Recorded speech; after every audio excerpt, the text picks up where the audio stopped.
When George Lucas made Star Wars in 1977, he took as the model for Luke Skywalker dear old Flash Gordon, who'd lumbered through many a cheap and cheerful adventure 4 decades earlier. Indeed, Lucas derived all the inspiration for his lavish epic from the B pictures, the series and the serials that had enchanted children, and let's be honest, adults too, from the mid-1930s to the early 50s.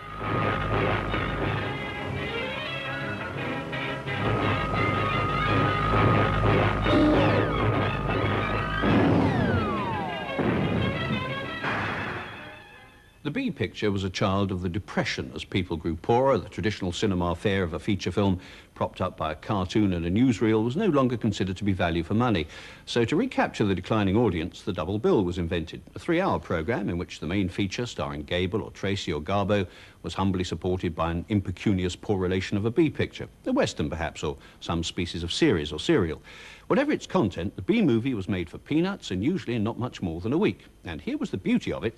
Unlike the main attraction, which was delivered on a profit-sharing basis, the B movie was sold to the cinema for a flat fee, so that while it would never make a fortune, it would never lose money either. The studios grew very fond of B pictures and churned them out like sausages. And also like sausages, they all tended to look very much like each other. These tablets are of gold, you say? Yes. Their commercial value is large, to say nothing of the huge treasures buried with them. Their real worth is their great value to humanity.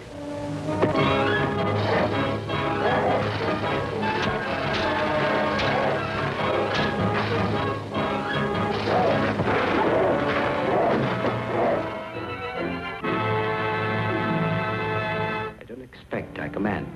As one scientist to another. Don't you admire my robot?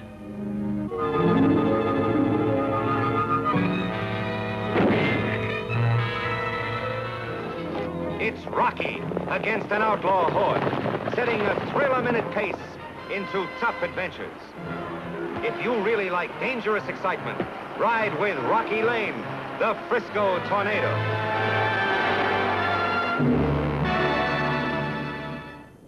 Every studio had its B unit. Well, it made sense. The actors, directors and writers were all under contract, and it gave the studio moguls a deep ache in the wallet to see such highly paid talent loafing idly about unemployed.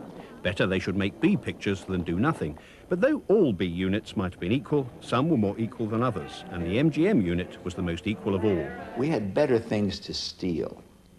Let's put it that way. In other words, you were making a film and you wanted a boudoir. Well, you knew that some Norma Shearer picture had finished last week. So you would then sneak in and use that same setting. We also had artists. We had all the actors. So we could steal, and everyone was being paid. The finest cameramen, the finest technicians were being paid. So we used all of those people because they were there.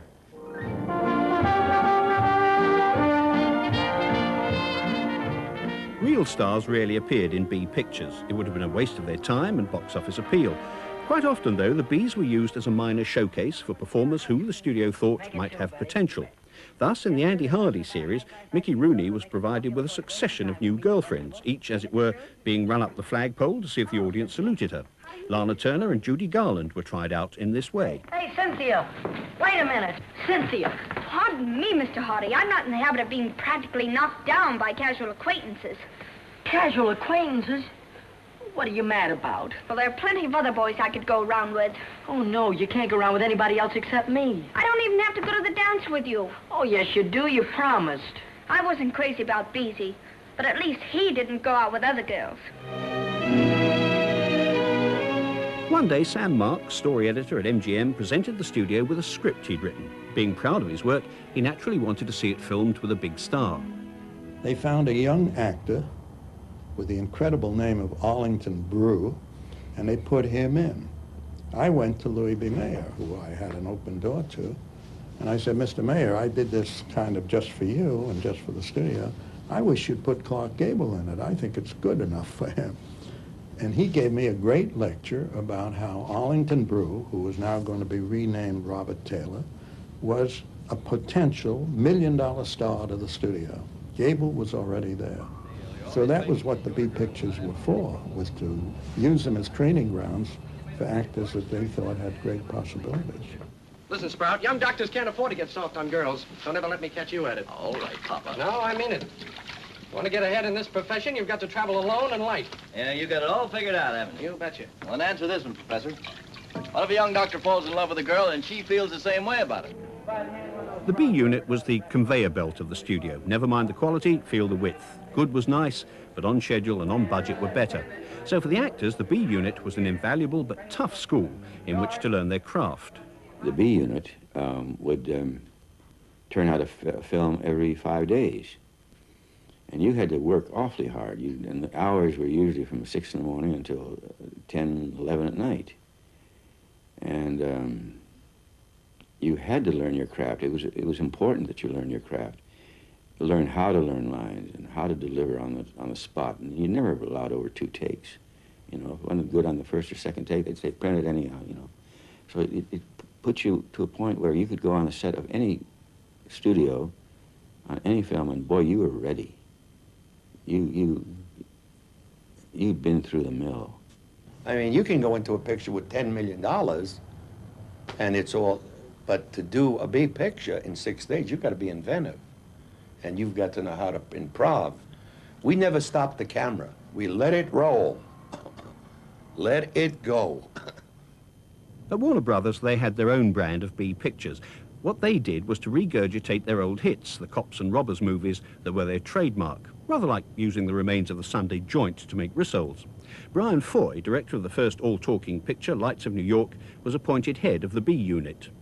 Most of his films were what I call quick remakes of A pictures, with a little twist, a little change of background, a little character change, so forth. And the first film I ever worked on, that was Bogart's film called Crime School. It was a B picture with the dead-end kids. And I had only been in the studio for 3 or 4 months, and he said, we're going to do a picture called Crime School. He said, use half of The Mayor of Hell, an old Cagney picture, and half of San Quentin, a picture that Andy Sheridan and Pat O'Brien, I think, and put the two together. And some of it didn't make any sense. The blend wasn't quite right, so I had to fix things in the first part and the last part to make the thing work. But that was his system.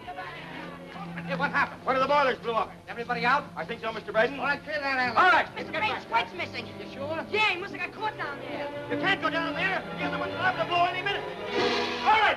Bates got nerve to go down there, you know it? Yeah, he's just making a grandstand play. All right, get back, will you?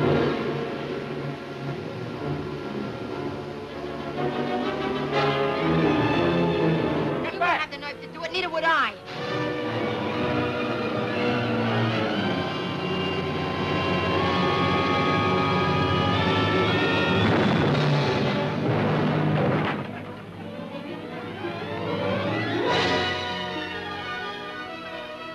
At Warner's, the B unit sometimes doubled as a kind of detention centre for wayward stars. If they made waves, they had to make Bs. Humphrey Bogart was punished in this way, and so was Betty Davis. And sometimes, too, the B unit was used as a halfway house for fading stars about to be shown the door. When Kay Francis was, when Warner was trying to break her contract, she was, I think, getting $5,000 a week, and she had been a big star. But he thought that I'll give it to Bryony Foy, and she won't want to make a picture with Foy, so she'll walk out on her contract. But Kay said later, she says, as long as they pay me my salary, I'll sweep the stages if they give me a broom. Away from the majors in Poverty Row, small, more impecunious outfits specialised in B pictures. Here, budgets were even tighter, schedules even shorter, and acting talent was barely visible to the naked eye.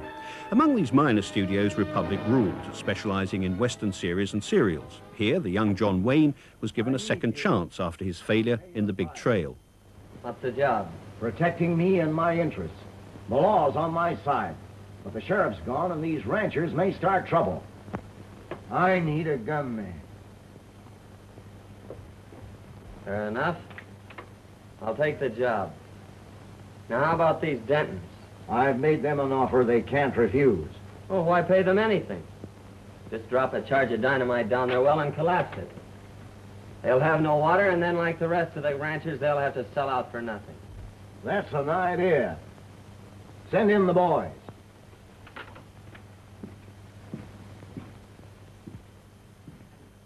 The minor casting was done by wardrobe people. the guy would come to me, or the lady would come to me and say, now look, I don't know who's going to play the sheriff, but all I got is a size 40, a 7.5 hat, and this, that, and the other. So don't get me an 8-foot guy, and don't get me this, don't get me that, because I can't go out and rent the clothes. This is what I got. So we'd bring an actor in, and we'd look at him, and the first thing we said was how tall are you? And say, what is your hat size? And the guy'd look at it. And that's what we did. That's why we cast the pictures. So we didn't have to go out and rent the wardrobe. We used what was available to us. And that was really the beauty of the business. You know, it was beautiful. To be a contract director at Republic required talent, perhaps, but resilience and stamina above all. Certain basic principles had to be borne in mind. Just be goddamn fast on your feet. Just know what the hell you're doing. Be prepared, you know, and never stop to go to the water cooler, have a drink of water. Never stop to talk. Never stop to have a cup of coffee. Just keep going. You go from here to here to here to here. Just keep shooting. Monogram was the second major among the minor studios. The speciality here was series, the Cisco Kid, the scrutable Charlie Chan, Mr. Wong and the like. Monogram's bankable stars, though, were the dead-end kids, later transmuted into the softer, gentler Bowery boys. The films were made for a very particular kind of an audience, and you just did the best you could with them. One certainly realized the difference between that kind of material and high drama. Walter Mirisch, later to become an illustrious Hollywood dignitary and producer of such films as West Side Story and The Magnificent Seven, began his career at Monogram, where his chef d'oeuvre was a series called Bomber the Jungle Boy.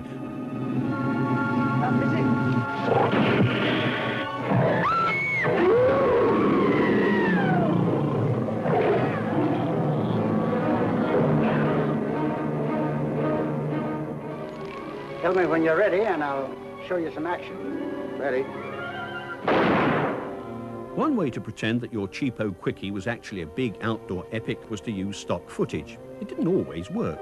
Here, for instance, the actors are obviously in a mock-up studio jungle, but the animals they're watching are clearly thousands of miles away on another continent entirely. Yogi, yonder is something that might be worthwhile in slow motion. Hold it, smoke after that.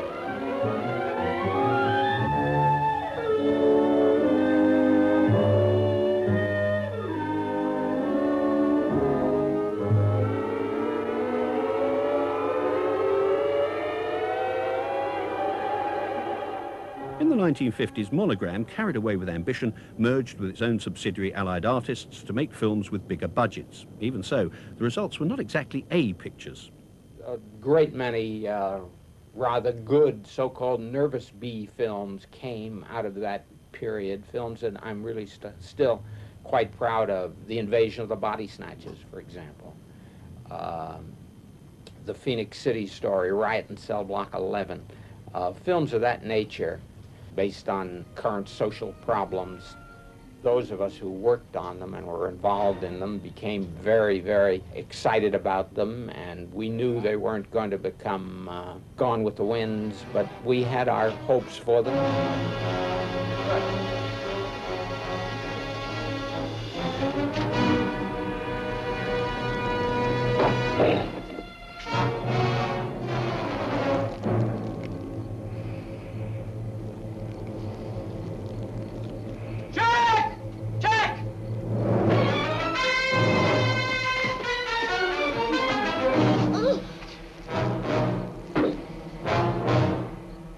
Huge seed pods.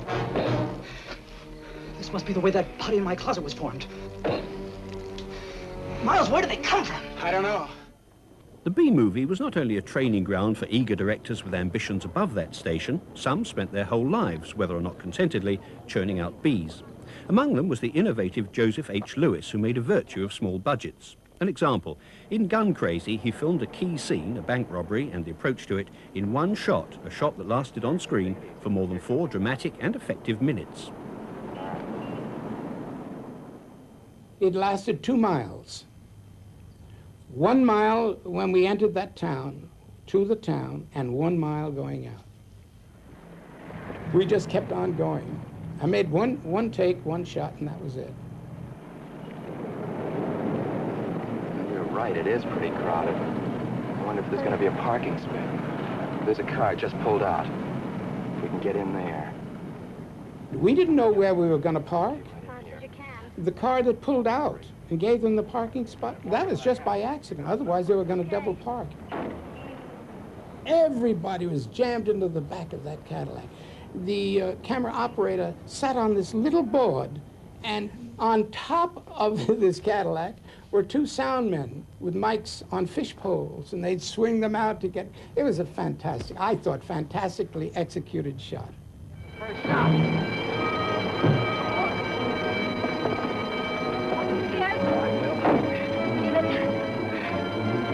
Take off. Hurry. But I told you to stay in the car. I couldn't help it. The copper came out then. Ask the car. Come on. I will. The demand for B pictures came to an end around the mid-1950s, partly because the antitrust decrees meant that the studios could no longer insist on cinemas taking their product, whether they wanted it or not, but mostly because this was the era of television. The basic ingredients of TV, as of B-movies, were quick, cheapo westerns and thrillers. And as the immortal Sam Goldwyn put it, who's going to pay good money to see a bad movie in a cinema when he can stay home and watch it? Well, nobody was. So the double bill lost its attraction and the B-picture slunk away licking its wounds and expired in some distant corner of a derelict studio.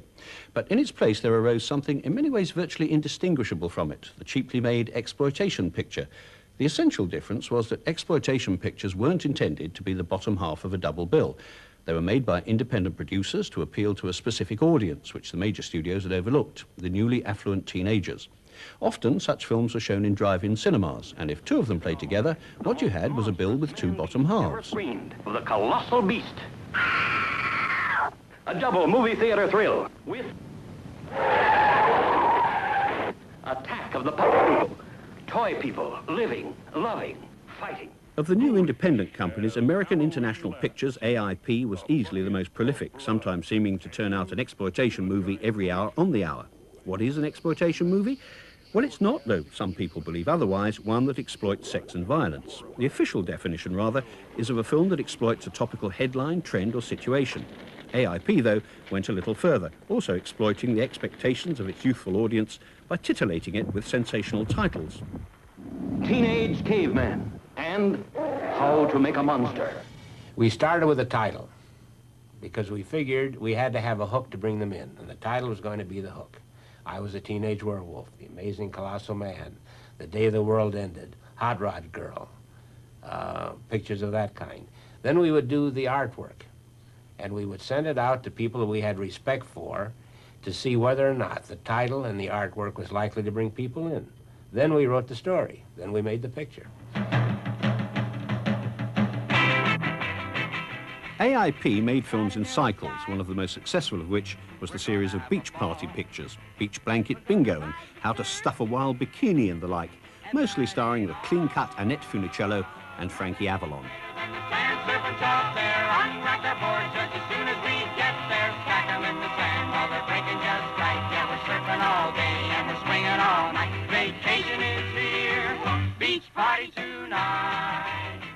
I was a surfer, you know, and I was a very, very hot surfer and very into the whole hardcore, heavy-duty, serious surfer society. And we hated beach party movies, but we had to have a little smirk about them because they just did. They did portray, they helped sell the California lifestyle, even to us. The producer and director Roger Corman is the acknowledged emperor of the exploitation movie.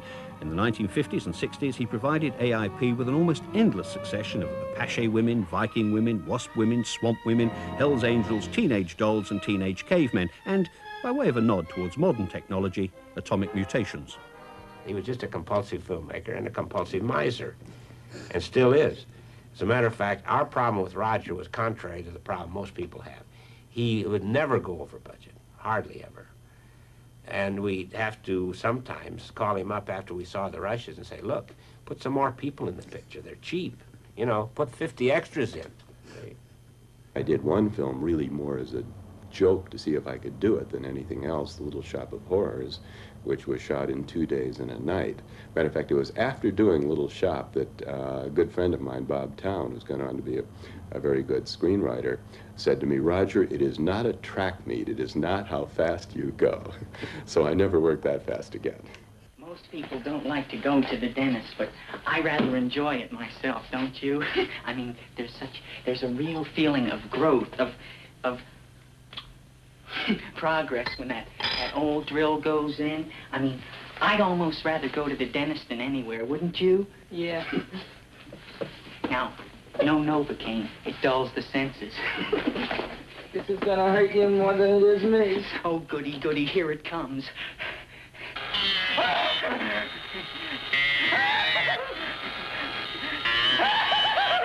Oh, my God, don't stop now!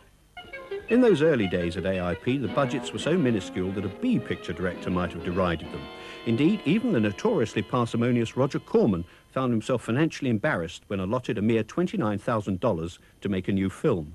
Jim, who was the title man, came up with a terrific title, Beast with a Million Eyes.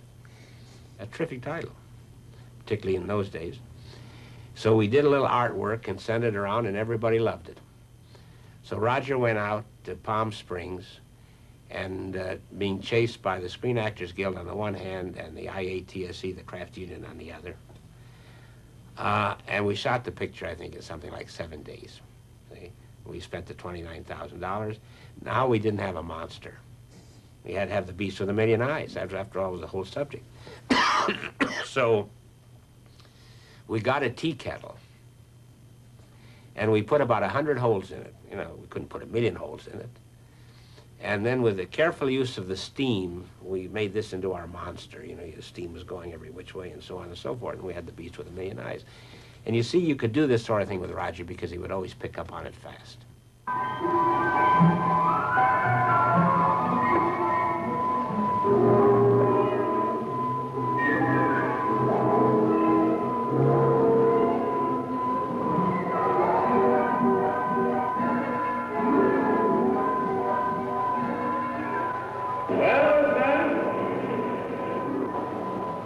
We're not afraid of you.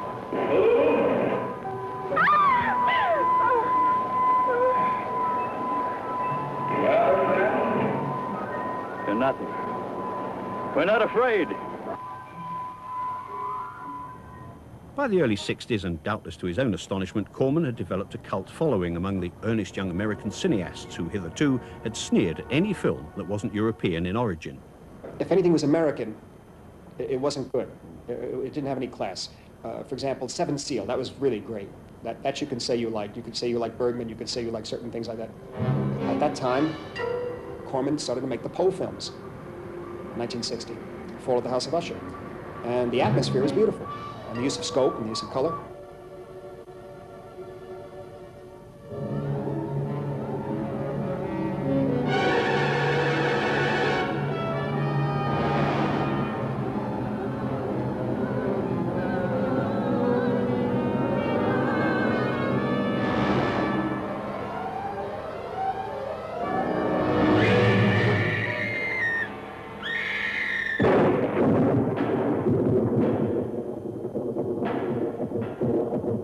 Films of the Poe cycle were fairly serious adaptations, but they were a touch repetitious, and repetition can lead to boredom, and to alleviate this, Corman began to allow humour to creep in. This didn't always meet with the approval of his collaborators. Robert Towne, writing the script for The Tomb of Ligeia and seeking to be faithful to the master, was quite appalled by the prospective casting. I said, Roger, please, whatever you do, don't get Vincent Price for this movie, because I'm writing a movie about a necrophiliac. And Vincent is liable to give away the gag very early on. I mean, this is the sort of thing that you expect of Vincent. That at the very least, he's going to be involved in necrophilia or something like that. And he called me one day and he said, we're going with Tomb of Ligeia. We've got Vincent, but it's all right. We've got Marlene Dietrich's makeup man. I don't know what he meant by that. I don't think any of us did, but that was his reasoning. These are her words. Man need not kneel before the angels, nor lie in death forever, but for the weakness of his feeble will. Blasphemy. Benediction. Now hear mine. She desecrates the earth in which she lies, and her will rots with her bones. Both are as damned and dead as the devil's soul.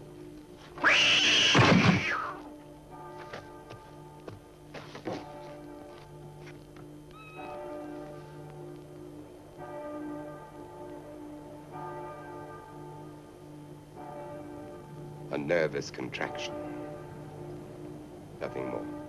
As the acknowledged king of the exploitation picture, Roger Corman was amazingly prolific. But what played an equal part in giving him an exalted status in Hollywood was his eye for talent and his willingness to employ young and inexperienced people who had it.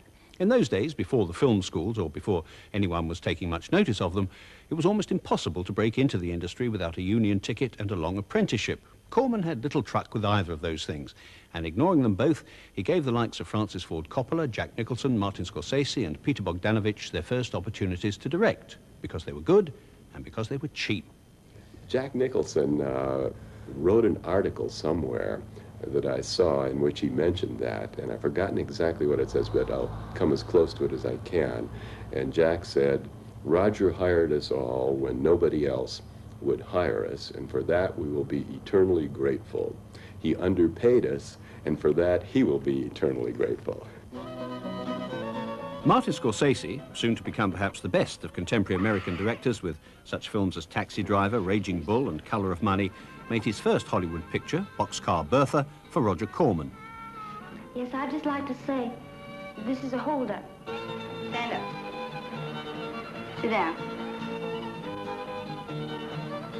Now close your eyes and open your mouth. Now don't move. I've been lots of places. You ever been with a man?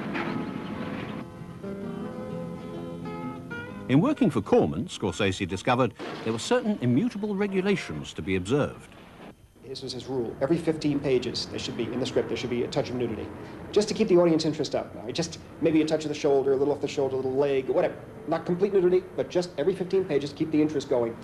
And we sort of went in there and inserted that in. But the main thing that Roger did was to channel the energy and show me, literally, how to make a picture in the most economic way. Roger Corman was very much of a film school, too. It was the place to go. It was like a graduate school, in a sense. He assigned me many different jobs, from editing, of course, to writing and being a sound recordist, cameraman, you name it. I did it for him. And although the pay was, of course, very poor, what you gained in experience and confidence more than made up for it. You will be given a test prepared by Dr. Bryant to determine your ability to withstand shock. Those unable to pass this test will not be admitted to the theater. Dementia is my first movie. In this old castle, death is the youngest thing alive, for it is born and reborn 13 times, each time from a different dementia. A miasma of madness hides the one who delivers death, one who walks with silent tread and strikes with ruthless force.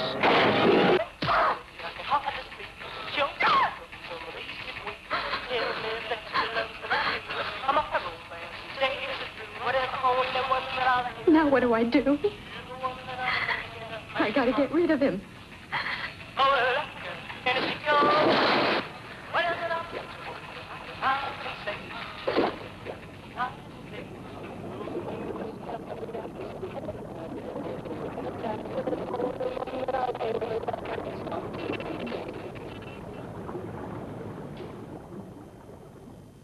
Another Corman discovery was Peter Bogdanovich, who grew up to direct films like The Last Picture Show, Paper Moon and Mask. But in the early days, as an AIP menial, he was obliged to carry out a variety of bizarre tasks. Roger had bought this primitive Russian science fiction picture in which there were, some guys go to Venus. And the studio didn't want to distribute it because there were no women in the picture. So Roger asked me to, put some women in it. So I wrote some stuff, and we went down to, he says, but you can't have sound. He says, just shoot it, and we'll put in some other sound. He says, no dialogue. So, okay, well, they don't speak on Venus, clearly. So we went down to, oh, and Roger said, go down to Rio Carrillo Beach. It's a good match for the Black Sea. So we went down to the beach, and we shot, you know, with Mamie Van Doren and 6 other blondes. I decided everybody on Venus was blonde. Bogdanovich's debut as director, being under the aegis of Roger Corman, was approached by a typically circuitous route. The story begins as The Raven, one of the Poe series, was just being completed, at which time the impulsive Corman conceived the idea of shooting another film, The Terror, on the same sets, and with Boris Karloff, who was available for only 2 days. I only had time to write that portion of the script that fitted Boris's work, so we shot either 2 or 3 days on those sets, shut the picture down, then wrote the rest of the film, then took my ace assistant Francis Coppola, who went up to Big Sur with Jack Nicholson and a couple of new actors, shot some of the rest of the film. When Francis came back from Big Sur, he was offered a job with Warner Brothers, so I said, I can't stand in your way, take that. So we brought in a new director, Monty Hellman, and Monty, who was a good friend of mine, Monty directed for a while, then he got an assignment to do something. And I think Jack Hill shot for a little while, and finally, on the last day of shooting, Jack Nicholson said, look, everybody in town has shot part of this film. Let me shoot the final sections of it. So he shot the final day, and we cut it all together. And the film did not make a great deal of sense. Each director had modified it slightly, and I looked at it and I said, this doesn't really hold together. But by that time, I was doing another Edgar Allan Poe film, and I had sets to work with again. So I brought Jack and Dick in. Jack grabbed Dick by the neck and threw him against the wall and said, I've been lied to ever since I've come to this castle. I don't understand what is happening. Tell me what is going on. At which point Dick tells the plot of the story, and we tied the whole thing together with that scene. What do you mean? He killed my Eric. Eric is her son? You murderer! No, wait! Don't you see now it was all a lie? The Baron did return that night to find Eric with the Baroness, and he did kill her. But there was a struggle, and in the fight, it was not Eric who died, but the Baron. I killed the Baron. Then Eric is still alive? But he took the Baron's place in mind as well as body. In his mind, he is the Baron von Lepp. The crypt. She's told him to flood the cellars. Now they'll both be killed. Eric! Flood the cellars? How? There's a tunnel that leads from the sea to the crypt. Come with me. Now, this is all very well, but where does Bogdanovich fit into it? Well, several years later, Karloff again found himself owing Corman 2 days shooting, and a precedent having been established, the thrifty Corman determined to use those days, plus some of the footage from The Terror, to make another new film. And that's where Bogdanovich enters stage left. Roger said, now, would you like to make a film of your own? And I said, well, yes, obviously. So he said, well, Karloff owes me 2 days, and why don't you go shoot some footage with him for those 2 days, and then you shoot with some other actors for 10 days, and take 40 minutes of Karloff footage from this other picture we did, and put it all together, and we'll have a new 80-minute Karloff picture. Oh, great. That's great. So, so the next thing I knew, I was trying to figure out how to use this footage. Anyway, that turned out to be targets. It turned out all right.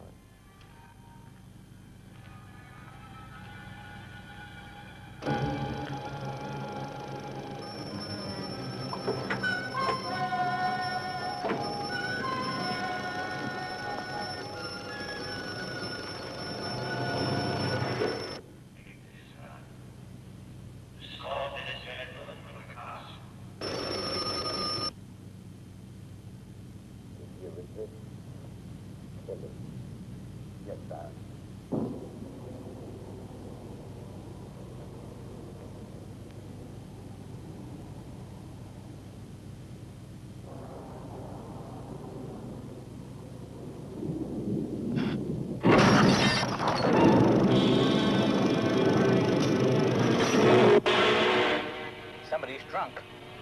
Careful. Roll your window down! There's a sniper in here!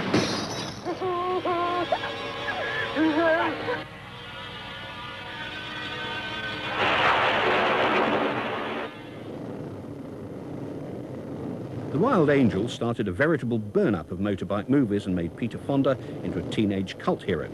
But as is so often the case, the crucial role came to him only by default. Roger cast me in the part that Bruce Dern played as the loser in The Wild Angels. George Chakiris was supposed to play the part that I ended up playing. And I was home alone. The phone rang, and I knew who it was. I knew it was Roger. It was just one of those coincidences. I said, "Hello, Roger," which kind of faked him out a bit. He said, "What?" I said, "I knew it was you. What's up?" He said, "Well, how would you like to play the lead?" And I said, "What happened? George can't ride a motorcycle?" And he says, "Yeah." I said, "Sure, I'll play the lead." I got a chance to play this character, which normally I would never have been cast in. It had made more money for AIP than anything they'd ever had combined. Man, you're so full of bull, you don't even know it. It's true, the Lord gives life, and man can make of that what he will. Why, this young man could have made of his life any number of things. Oh, yeah? Well, let me tell you something, Mother. Let me tell you what life made of him. About how life never let him alone to do what he wanted to do. About how life made him always be good, always pay the rent, and to shovel it. Oh, no, preach. Not children of God, but hell's angels.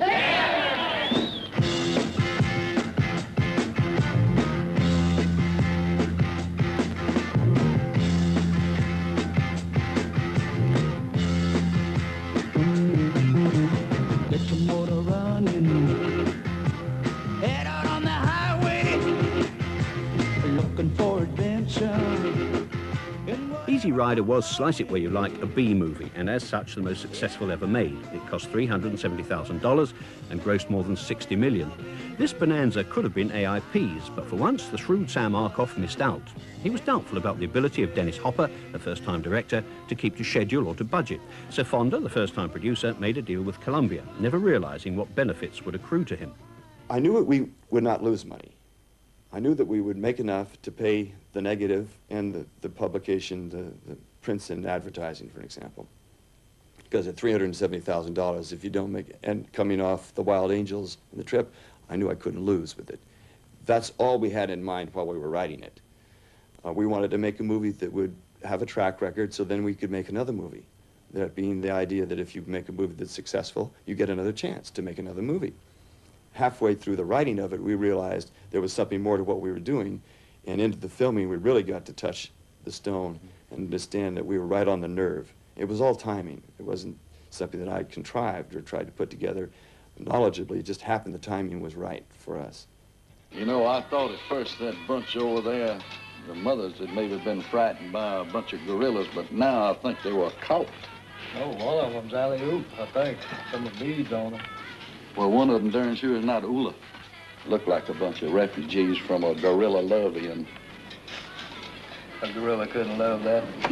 Nor could a mother. Doggone it, I wouldn't even mate him up with one of those black wenches out there. Oh, no, I don't know about that. And that's about as low as they come, I'll tell you. Oh, he's a biggie. Man, they're green. No, they're not green, they're white. White? Uh-huh. Then you're colorblind, I just got to say that. Sure like to get some food around there. I don't know. I thought most jails were built for humanity, and that won't quite qualify. Wonder where they got those wigs from. They probably grew them, look like they're standing in fertilizer. Nothing else would grow on them. No, you know, I'm not real hungry at the moment. For a while, the enormous success of Easy Rider convinced the major studios that a similar jackpot could simply and cheaply be hit again by taking on young talent and seeing what it came up with. It was in this period, the early 70s, that a remarkable group, later on to be known as the Movie Brats, came together in Hollywood. Among them were Coppola and Scorsese, George Lucas, Brian De Palma and John Milius, men who'd learned their trade at film school or by working on low-budget quickies for Corman and AIP. And then, too, there was Steven Spielberg, whose background was slightly different in that he'd served his apprenticeship in television filmmaking. What made these people dissimilar from any earlier generation of filmmakers was that, unlike their predecessors, they were strictly children of the audiovisual age. They hadn't grown up influenced by literature or the theatre. They'd grown up influenced by films and TV. We were the first generation of film school people, you know, as they say, movie brats, you know. They were really fanatical about movies, had grown up with movies, could, you know, quote movies. And of course, we just stole liberally, too, you know. That's, we were very good thieves, you know. And you look at Star Wars or some of my films even. There's lots of references to Kurosawa and all of my other heroes, Ford and everything. I mean, we were very good at that. I mean, my second film as a director, The Wind and the Lion, was a very good-looking film. Well, I looked at Lawrence of Arabia a lot, you know. This group of disparate people became a cohesive unit when they all met by chance on the Warner Brothers lot in Burbank.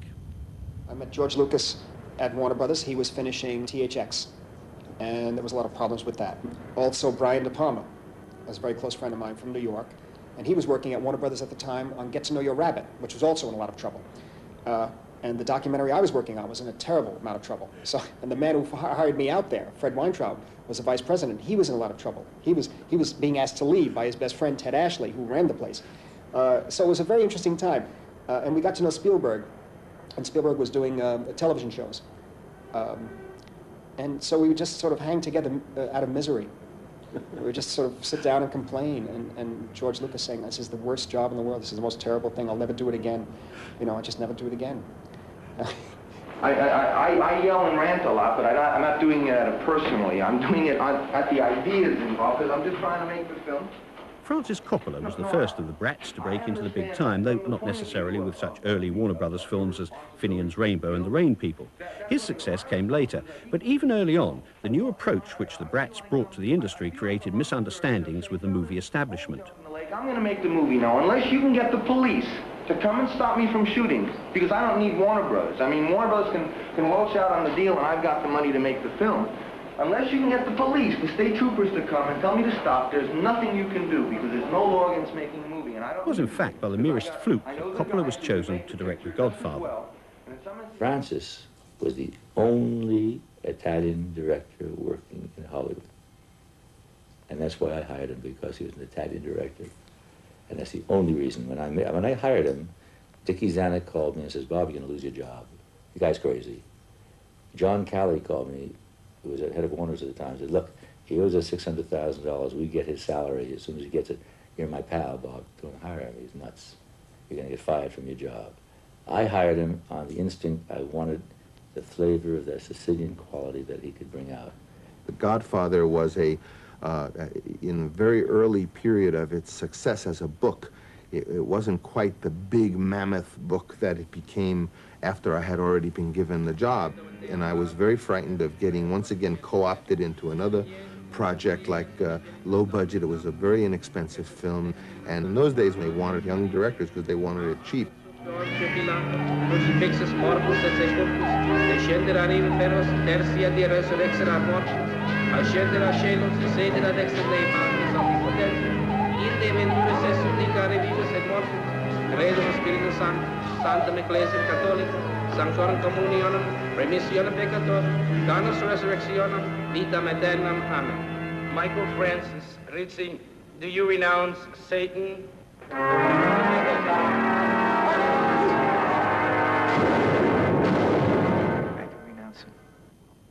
In 1971, The Godfather won the Academy Award for Best Picture, and Coppola, though merely a losing nominee as Best Director, was nevertheless the hottest director in town. Francis was like the one who got in the Trojan horse. He got inside the gates of the city, and at night he came out and unlocked the gates for us to come in. And we found that the walls were undefended. As guru to the movie brats, Coppola exerted his considerable muscle to help his friend, the director George Lucas, by agreeing to act as producer on American Graffiti. But even with Coppola's support, the going wasn't easy. Universal wanted to just dump the picture. They said, let's get it out in the drive-ins. This is a piece of junk. We're not interested in it.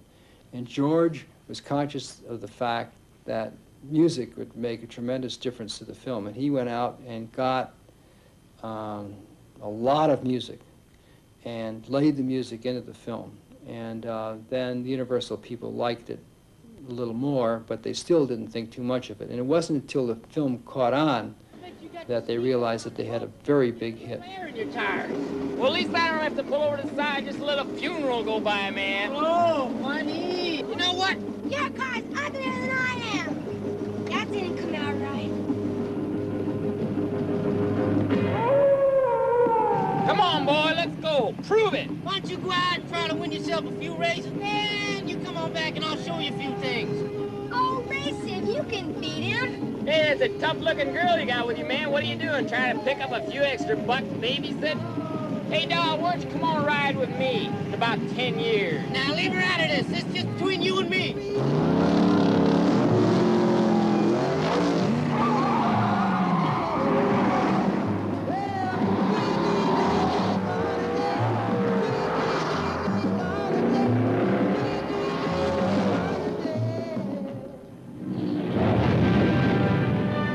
Hot from the success of American Graffiti, Lucas struck a deal with 20th Century Fox to make his expensive space epic, Star Wars. You know, the one in the Flash Gordon mould. For Lucas, this entailed a big personal risk, for he spent more than $1 million of his own money on pre-production. And when the film was made, he used a largely unknown cast, with the exception of Alec Guinness, and a stunning assortment of special effects to create perhaps the most influential smash hit of the 1970s. At the time, and in one of his rare interviews, he described what he perceived as the merits of Star Wars. It's a positive film. It has heroes and villains, and that it essentially is a fun movie to watch. It's been a long time since people have been able to go to the movies and see a sort of straightforward, wholesome, fun adventure. It was becoming clear that the brats, good friends though they were, had very different ideas about the kinds of film they wanted to make. A particularly good example of this was shown in George Lucas's reaction to Martin Scorsese's picture, New York, New York. George came down to look at a rough cut, and George said, "Now, Marty, if all I have to say is that if the man and the woman at the end of the film walk away together, you're going to add $10 million to the box office." And I said, "Yeah, I know, but just not for this story. It just doesn't work." And so we kind of grew that way, and I knew that he was going for that, something that was extremely commercial. And although I don't even think George was aware of the impact Star Wars was going to have, he certainly wasn't.